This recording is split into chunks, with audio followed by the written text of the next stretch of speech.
Imagine waking up one morning and discovering that the Supreme Court just made two decisions so seismic, so historically unprecedented, that they fundamentally reshape America's political future, its immigration system, and possibly the next several generations. And just when you think the political landscape can't get any more explosive, Marjorie Taylor Greene drops a bombshell. A leaked phone call about the Epstein files involving Donald Trump. Headlines are flying, pundits are panicking, and millions of Americans are left wondering what's true, what's spin, and what this means for the country they love. Today we're diving into all of it, calmly, clearly, and honestly. By the time we're done, you'll understand why historians may look back at this week as a turning point in American history, and why the media is desperate to shape the narrative before you hear the real story. Let's start with a decision that instantly sent shockwaves across Washington. The Supreme Court just handed down a ruling on a Texas redistricting case that on its surface might sound like dry legal procedure. But make no mistake, this decision has the potential to completely alter the balance of power in Congress for the next decade or longer. Here's what happened. Texas, like many states, draws congressional district maps. These maps determine which areas vote together and ultimately who gets elected to represent them in Washington. A few years back, Texas redrew its maps in a way that some argued would benefit Republicans significantly, potentially flipping around 5 districts from Democratic to Republican control. Now, a lower court looked at these maps and said, wait a minute, this looks like racial gerrymandering. You're dividing people up based on race, not just politics. And that's a big deal, because while it's perfectly legal to draw maps that favor your political party, every state does it to some degree. You absolutely cannot divide communities based on race. That violates the Constitution. So, the district court struck down Texas's maps and said they couldn't be used. Texas appealed to the Supreme Court, and here's where it gets interesting. The Supreme Court's conservative majority overruled that lower court decision. They said the lower court didn't give enough deference to the Texas legislature's intentions. In other words, the Supreme Court said we should presume that lawmakers are acting in good faith unless there's overwhelming evidence otherwise. The court emphasized that just because a map might have racial implications in its outcome doesn't automatically mean it was drawn with racial discrimination as the intent. Now, why does this matter to you? Because this ruling doesn't just affect Texas. It sends a signal to every other Republican-controlled state. If you want to redraw your congressional maps to benefit your party politically, the Supreme Court is much more likely to let you do it, as long as you can argue your intent was partisan, not racial. And here's the thing. Partisan gerrymandering is completely legal, always has been. Both parties do it. The question has always been, where's the line between partisan advantage and racial discrimination? For years, that line has worked in a peculiar way. Because certain demographic groups, particularly black voters, overwhelmingly vote for one party, any attempt by Republicans to dilute Democratic voting power could be challenged as racial discrimination. Even if the true intent was purely political, it created an asymmetry. Democrats could gerrymander aggressively in their states, but Republicans had to be more careful, because their gerrymandering could always be reframed as racially discriminatory. This Supreme Court ruling changes that calculus. It says, we're going to look more at your stated intention and give you the benefit of the doubt, rather than just looking at statistical outcomes. What does this mean practically? Well, heading into the next round of redistricting, which happens after every census, Republican-controlled state legislators now have much more freedom to draw maps that maximize their electoral advantage. Some analysts are saying this could shift control of somewhere between 20 and 40 House seats over the next few election cycles. That's enormous. That's the difference between a narrow majority and a governing supermajority. But there's a second layer to this that's even more significant. The Supreme Court is currently deliberating on a major Voting Rights Act case. The Voting Rights Act has been one of the most important pieces of civil rights legislation in American history, and certain provisions of it have been used to challenge redistricting plans that have discriminatory effects, even if the intent wasn't discriminatory. This Texas ruling suggests the court is moving toward a framework that prioritizes intent over effect.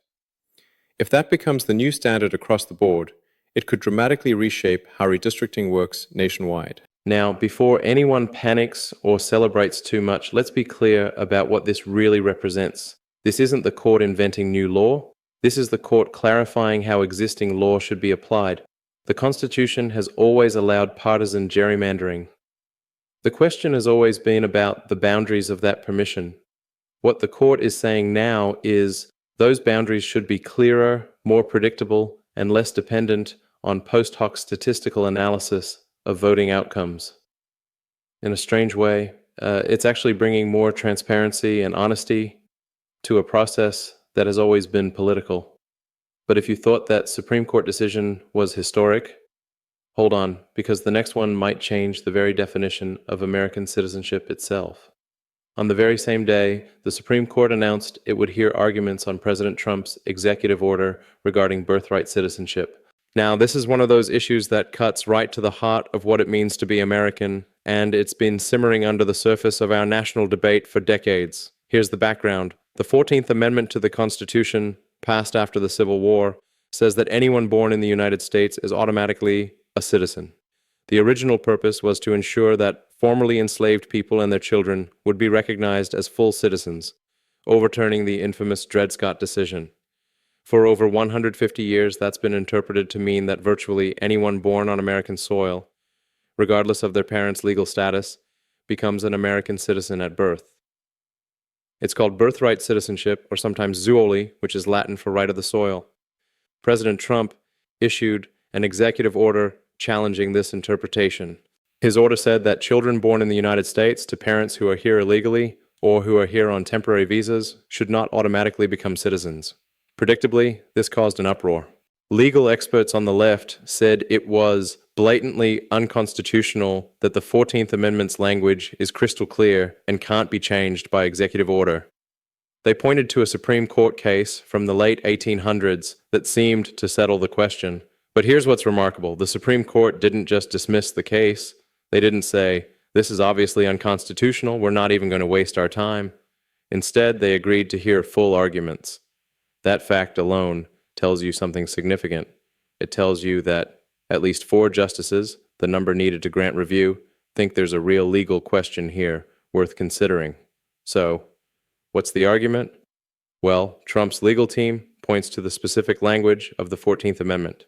It doesn't just say all persons born in the United States. It says all persons born or naturalized in the United States and subject to the jurisdiction thereof. That phrase, subject to the jurisdiction thereof, is doing a lot of work. Trump's lawyers argue that it implies a level of permanent allegiance or legal connection. They point out that children of foreign diplomats, for example, don't get automatic citizenship even if born here because diplomats aren't fully subject to U.S. jurisdiction. They have diplomatic immunity. The administration's argument goes further.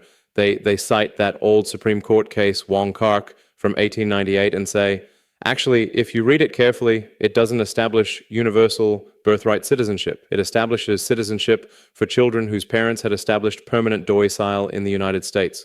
The word domicile appears many times in that decision. Domicile means you've established your permanent home here, that you have ongoing ties and intent to remain. That's very different from someone who crossed the border illegally last month or someone here on a temporary visa that expires next year. Now, does that argument hold water? Honestly, legal scholars are divided. The traditional reading has been that birthright citizenship is automatic and universal with very narrow exceptions. But there's a counter-argument that we've actually been interpreting the 14th Amendment more broadly than its frame is intended and that the Wong Kim Ark case was more limited than people remember. And here's the thing that should make everyone sit up and pay attention. Even analysts on networks that are typically very critical of Trump have acknowledged that his legal team has a stronger argument than most people initially assumed. When you hear mainstream commentators saying, I don't think they'll win, but they have a real case, that should tell you this isn't frivolous. The Supreme Court is going to seriously wrestle with this question. Why now? Why is this coming to head in 2025? Well, part of it is the sheer scale of illegal immigration over the past several years. Estimates suggest that somewhere between 15 and 30 million people entered the country illegally during the previous administration. Many of those individuals had children after arriving. Under the current interpretation, all of those children are American citizens. That creates enormous practical and political implications. It affects everything from social services to voting rights to future immigration policy. But there's a deeper reason this issue has reached critical mass. The American people are starting to ask hard questions about sovereignty and citizenship. For generations, we've operated under a framework where citizenship was relatively easy to obtain if you could physically get here and have a baby. That's actually highly unusual globally. Most countries don't have unrestricted birthright citizenship. Canada does. A handful of others in the Americas do. But most of Europe, Asia, and Africa require at least one parent to be a citizen or legal resident. So the question the Supreme Court is really being asked to answer is this: does the Constitution require universal birthright citizenship, or does it allow for a more nuanced approach that takes into account the legal status and permanent intentions of the parents? And if the court decides the latter, if they say Congress or the executive branch has some flexibility here, it would represent one of the most significant shifts in immigration law in modern American history. Think about what that would mean practically. Right now, if someone comes to the United States illegally and has a child, that child is an American citizen. That child can access public schools, government benefits, and eventually sponsor other family members for legal immigration. It creates what's often called a chain of legal consequences from an illegal act. If the Supreme Court upholds Trump's executive order, or even just says, the issue is more complex than we thought, it would remove a major incentive for illegal immigration. People wouldn't be able to secure citizenship for their children simply by making it across the border. Now, I know some of you might be thinking, but that seems harsh. These are innocent children, and that's a fair emotional response. But law has to be built on principle, not just sympathy. The principle at stake is whether a country has the right to define the terms of its own citizenship. Every nation throughout history has claimed that right. The question is whether our Constitution forbids us from exercising it in a reasonable way. What makes this moment even more critical is the connection between birthright citizenship and the broader immigration system. For decades, we've had a system that's been described as broken by people on both sides of the political aisle. We have millions of people waiting in line legally to immigrate, sometimes for years or even decades.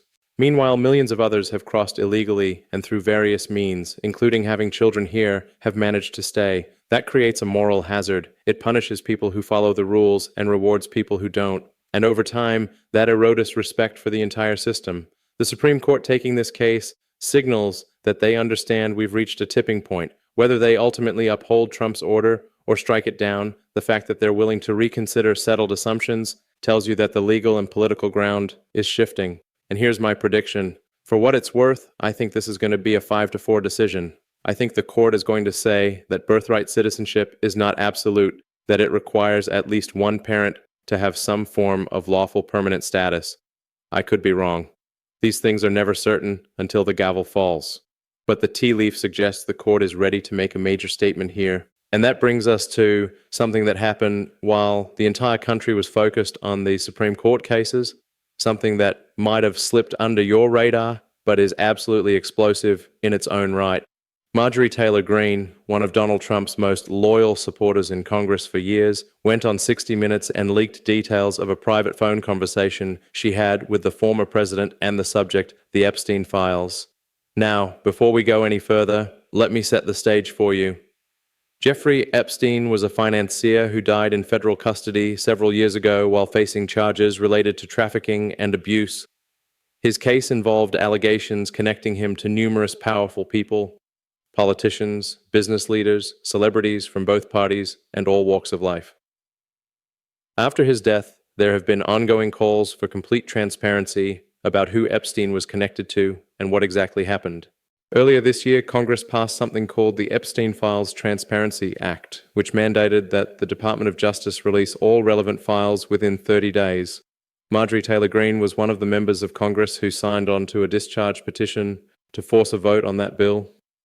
A discharge petition is a procedural tool that allows Congress to bypass committee leadership and bring a bill directly to the floor for a vote.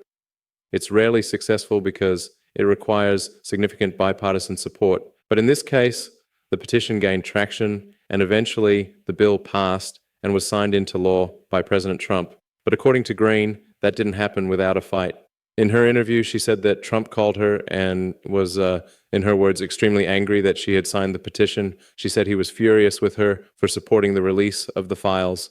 When the interviewer asked what Trump said to justify his anger, Greene replied that he told her releasing the files would hurt people.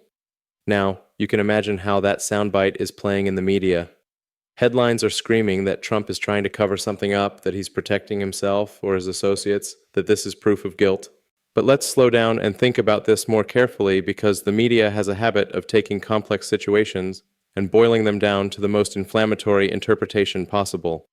First, consider the context. Trump did eventually sign the bill into law. If he were truly desperate to prevent these files from coming out, he could have vetoed it. He could have fought it much harder than he did. Instead, after initial resistance, he endorsed the transparency bill. That doesn't sound like someone engaged in a cover-up. That sounds like someone navigating a complicated political and legal situation. Second, let's think about what hurt people might actually mean. Trump is many things, but he's not stupid. He knows that these files potentially implicate people across the political spectrum: Democrats, Republicans, business people, foreign dignitaries. Releasing everything without proper legal review could destroy innocent people's reputations based on nothing more than being in the same social circles as Epstein. It could compromise ongoing investigations. It could violate privacy rights of victims who don't want their stories made public. There are legitimate reasons to be cautious about a massive document dump, and Trump likely understands that better than most. Third, and this is important, Trump has survived more investigations, more legal scrutiny, more opposition research than probably any political figure in modern history. If there were genuinely damning evidence against him in the Epstein files, don't you think it would have leaked by now? Don't you think his political enemies who have had access to vast amounts of classified and sensitive information would have found a way to use it? The fact that we're several years past Epstein's death, and the most concrete thing anyone can point to is that Trump knew him socially decades ago, should tell you something. Now, I'm not saying Trump handled this perfectly. His initial anger at Greene was probably a mistake politically. It created an opening for his critics to insinuate things without evidence, but let's be honest about what we're seeing here. We're seeing a man who understands that releasing sensitive legal documents is more complicated than a Twitter mob demanding transparency. We're seeing someone who knows that once information is public, you can't take it back, and the consequences can be devastating and permanent. And here's what's fascinating. While everyone is focused on the drama between Trump and MTG, they're missing the real story about what's actually happening with these files. The law that Trump signed mandated release within 30 days. That deadline is approaching fast. It's early December now, and the clock is ticking. Members of Congress from both parties are demanding updates. 5 lawmakers, a mix of Republicans and Democrats from both the House and Senate, have written a formal letter to Attorney General Pam Bondi asking for a briefing on the status of the release. In their letter, they specifically noted that they need to understand what new evidence has been found, what procedural hurdles exist, and whether the Department of Justice will meet the statutory deadline. They're asking for a classified or unclassified briefing by a specific date in early December. This is bipartisan pressure. This isn't partisan politics. This is Congress doing its constitutional duty to conduct oversight and ensure laws are being followed. Now, will Pam Bondi agree to this briefing? Will the files actually be released on time? I don't know. I am skeptical that everything will come out exactly when the law says it should, because government bureaucracy moves slowly, and there are always complications nobody anticipated. But the fact that there's bipartisan congressional pressure tells you this issue isn't going away. The days of sweeping uncomfortable information under the rug are largely over. We live in an era of leaks, whistleblowers, and public records requests. Transparency, whether we like it or not, is the direction we're moving. And then just when you think the Epstein story can't get any more complex, a federal judge in Florida approved the release of grand jury documents from an old Epstein investigation dating back nearly 20 years. This is a separate set of files from a case that was prosecuted in Florida around 2008 or 2009. Epstein ultimately pleaded guilty to state charges in that case and served time, though many people felt he got off too lightly. Those grand jury materials have been sealed for years, but now, partly because of the new federal transparency law, a judge has said they can be released. Here's why that matters. Grand jury materials are typically kept secret forever. The whole point of a grand jury is that witnesses can testify without fear that their statements will become public. Breaking that seal is a big deal. It doesn't happen often, but the judge determined that the public interest in transparency outweighs the traditional secrecy concerns, especially given how much time has passed and how much is already public about Epstein. Now, the media is already speculating about what might be in those documents. Some are pointing out that Trump spent time in Florida, that he and Epstein knew each other socially in that era, that maybe Trump's name will appear in depositions or testimony. And sure, that's possible. It's also possible that lots of names will appear, some guilty of terrible things, some guilty of nothing more than attending the same parties. The danger with document releases like this is that people see a name mentioned in a legal filing and immediately assume the worst without understanding the context. But here's what I think is really happening beneath the surface. We're watching institutions adjust to a new era of accountability. For decades, powerful people could rely on secrecy, on sealed records, on statutes of limitations, and legal maneuvering to avoid scrutiny. That era is ending. Not because everyone in power suddenly became virtuous, but because technology and public pressure have made secrecy much harder to maintain. And while that's uncomfortable for people with things to hide, it's ultimately healthy for a democracy. Sunlight, as they say, is the best disinfectant. So how do all these stories connect? How does Supreme Court rulings about redistricting and citizenship relate to controversy over the Epstein files? On the surface, they seem completely unrelated. But look deeper and you'll see a common thread. Institutions under enormous pressure to redefine fundamental principles in response to changing realities. The Supreme Court is being asked to clarify what the Constitution really means in areas we thought were settled. Congressional redistricting, birthright citizenship. These aren't new questions, but they're being asked with new urgency because the facts on the ground have changed so dramatically. We have levels of illegal immigration that would have been unimaginable a generation ago. We have political polarization that makes every districting decision feel existential. The court can't ignore these realities. They have to provide answers, even if those answers upset half the country. Similarly, the Epstein files controversy is forcing our justice system to balance competing values, protecting the privacy and dignity of victims, ensuring fair legal processes, but also providing transparency and accountability to the public. There's no perfect answer. Every choice involves trade-offs. But the fact that we're having these debates openly, that Congress is demanding briefings and judges are unsealing records tells you that the system is working, even if it's messy and uncomfortable. And here's what I want you to understand, especially if you're feeling overwhelmed or anxious about all of this. Institutional tension is not institutional collapse.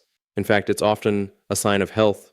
Democracies are supposed to have these debates. Courts are supposed to reconsider precedents when circumstances change. Congress is supposed to demand transparency from the executive branch. These friction points are features, not bugs. They're how republics adapt and survive. Think about the alternative. Imagine a country where the Supreme Court never revisited old decisions, where congressional districts were frozen in place forever, where citizenship rules established 150 years ago could never be updated, where government files stayed sealed no matter what the public wanted. That wouldn't be stability. That would be stagnation. It would be a society unable to respond to new challenges, unable to correct old mistakes. So, yes, these next several months are going to be turbulent. The Supreme Court will issue rulings that make millions of people angry, no matter which way they decide. The Epstein files, when they're finally released, will be picked apart by every political faction looking for ammunition against their enemies. Redistricting battles will rage in state capitals across the country. But through all of that chaos, remember, this is how change happens in a constitutional republic, not through revolution or decree, but through legal process, public debate, and institutional evolution. Now let's talk about what this means for the 2026 midterm elections, because that's where all of these abstract legal debates turn into concrete political reality. If the Supreme Court's redistricting decision stands, and there's every reason to think it will, Republican-controlled states are going to redraw congressional maps with much more confidence that courts won't second-guess them. Political analysts are estimating that this could shift control of somewhere between 20 and 40 House seats over the next few election cycles. That's a staggering number when you consider that control of the House often comes down to margins of just a handful of seats. If Republicans can pick up even 20 additional seats through redistricting, it would give them a cushion large enough to govern effectively, even with internal disagreements. It would make it much harder for Democrats to reclaim the majority, potentially for a decade or more. And if the birthright citizenship ruling goes the way I think it will, requiring at least one parent to have legal permanent status, the long-term political implications are even more profound. Right now, children born to illegal immigrants in the United States automatically become citizens, and when they turn 18, voters. Over time, that's reshaped the electorate in ways that favor one political party pretty significantly. If that pipeline is cut off, the demographic projections that Democrats have been counting on for future electoral success suddenly become much less certain. But beyond the partisan implications, there's a bigger question about the kind of country we want to be. Do we want immigration policy driven by whoever can get here by any means necessary? Or do we want it driven by deliberate choices we make as a nation about who we invite to join us? Do we want citizenship to mean something substantial, a shared commitment to American values and institutions? Or do we want it to be a geographic accident of birth? These aren't easy questions, and people of good faith disagree. But here's what I believe. A country that can't control its own borders and can't define the terms of its own citizenship is a country that won't survive long term. And I think more and more Americans across the political spectrum are coming to that realization. They're tired of being told that asking basic questions about sovereignty makes them bigots. They're tired of watching millions of people skip the line while legal immigrants wait for years. They're ready for leaders who will defend American institutions and American citizenship as something valuable and worth protecting. And that's what makes this moment in late 2025 so significant. We're not just watching legal cases get decided or political dramas unfold. We're watching the fundamental premises of American governance being stress tested. We're watching whether our institutions, courts, Congress, the presidency have the courage and clarity to make hard decisions in defense of the national interest. So far, the signs are encouraging. The Supreme Court is willing to revisit assumptions that have gone unchallenged for decades. Congress, at least some members, are demanding transparency even when it's politically uncomfortable. A federal judge in Florida is willing to unseal records that powerful people would prefer stayed hidden. None of this is guaranteed to turn out perfectly. Courts make mistakes. Politicians act from mixed motives. Transparency can be weaponized just as easily as secrecy, but the trajectory is toward more accountability, clearer rules, and stronger enforcement of the standards we claim to believe in. And that should give all of us, regardless of our political affiliation, some hope that the system still works. So, what should you, as an everyday American trying to make sense of all this, take away from today's conversation? First, don't let the media tell you what to think before you've had a chance to understand the actual facts. Whether it's Supreme Court rulings or leaked phone calls, there's always more context than the headlines suggest. Second, remember that institutional tension is normal and even healthy in a democracy. When different branches of government disagree, when political leaders have public feuds, when courts overturn precedents, these are signs that the system is working, not breaking. Third, understand that transparency is a double-edged sword. Yes, we should demand that government files be released and that powerful people be held accountable, but we should also recognize that not everything can or should be made public immediately. Legal processes take time. Evidence needs to be reviewed. Victims' privacy deserves protection. The fact that the Epstein files haven't been released yet doesn't automatically mean there's a cover-up. It might just mean that the Department of Justice is doing its due diligence. And finally, stay engaged. Pay attention to what the Supreme Court actually says when these rulings come down in the spring and summer of 2026. Read past the headlines. Think critically about what these decisions mean for the kind of country you want to leave to your children and grandchildren. Because at the end of the day, this isn't really about Trump or Democrats or Republicans. It's about whether America still has the institutional strength and moral clarity to govern itself according to the principles we claim to hold dear. If you found value in today's conversation, and I know it was a lot to unpack, make sure to hit the like button so more people can understand what's really happening behind the headlines. Subscribe if you want to stay ahead of the curve as the Supreme Court continues reshaping America's future. And drop a comment below. Do you think these rulings will strengthen the country, or is this the beginning of something even bigger? I read every comment, and your perspective matters more than